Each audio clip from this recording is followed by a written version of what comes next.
Frankenstein by Mary Shelley and its movie adaptation. Frankenstein, or The Modern Prometheus, is a novel written by British author Mary Wollstonecraft Shelley. She was born on August 30, 1797, in London, England. Shelley wrote this novel when she was only 18 years old.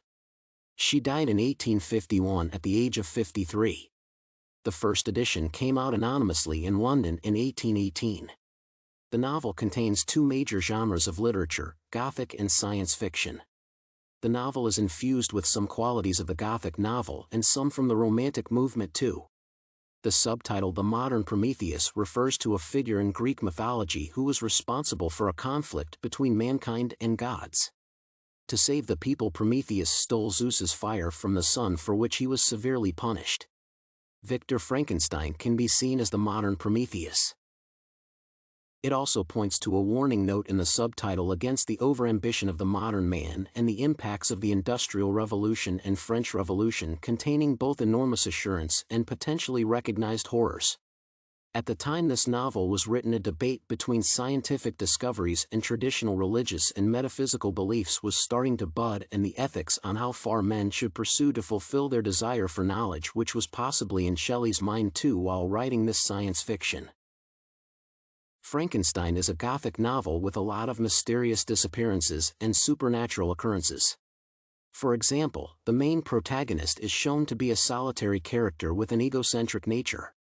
This solitary character of Frankenstein can be applied to both Victor, the doctor, and his creation, as they both prefer isolation. The title of the novel refers to a scientist, Victor Frankenstein, who learns how to create life and creates a being larger than average and more powerful in likeness to a man. In modern popular culture, especially in films since 1931, this creature is mistakenly referred to as Frankenstein, despite this being the name of the scientist. The novel has arguably spawned a complete genre of horror stories and is the first fully realized scientific fiction novel. Early critics greeted the novel with praise and disdain. The critical reception of the book was generally unfavorable, with confused speculations about the anonymity of the writer. Despite the reviews, it became widely known through its melodramatic theatrical adaptations. Later it supplied popular culture with numerous responses in the form of television serials, children's cartoons, commercials, movies, etc. Gothic novels show the darkest side of human nature and while doing so evoke terror.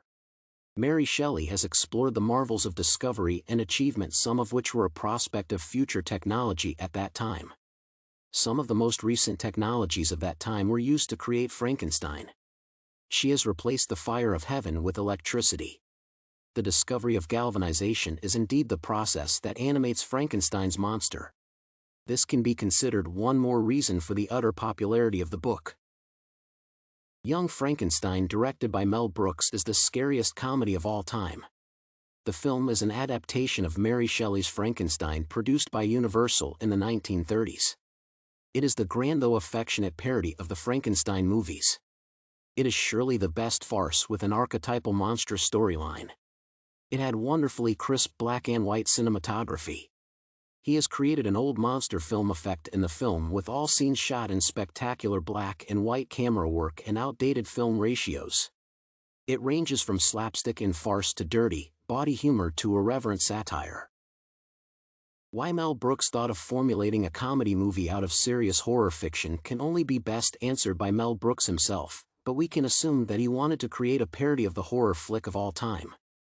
It seems that Mel wanted to create a fun movie under the backdrop of funny horror. The people who must have entered the picture hall with the image of the previous horror flicks of Frankenstein must have been in for a humorous change. Young Frankenstein was a hilarious spoof tribute to the classic horror film Frankenstein of 1931 by James Whale, shot at the same locations and with the same props. Even the lab equipment was the same as the earlier Frankenstein. Though he pokes fun at movies, it never gets to the limit of hammer hitting. Instead of being portrayed as the mad and evil monster of the novel, Brooks' monster makes his audience laugh. The story begins with Dr. Frederick Frankenstein, who is a neurosurgeon, after a long period of living down his family reputation, decides to walk in the footsteps of his grandfather and experiment with creating a new life. The result comes as the Transylvanians wanting to kill this creature despite it being the most harmless monster in the world, so much so that there's a dialogue of him in which he says, "Master, you go first. There might be danger ahead." Gene Wilder is Dr. Frankenstein and Peter Boyle has been cast as the monster. People are also of the opinion that although Young Frankenstein takes the appearance of a madcap horror movie, it is generally thought of to be a parody of soap operas. The movie was well acted and well scripted. Sticking close to the original novel, Mel has guided his audience through Frankenstein's quest for knowledge. It is probably not the most famous work of Mel Brooks, but it certainly is his best.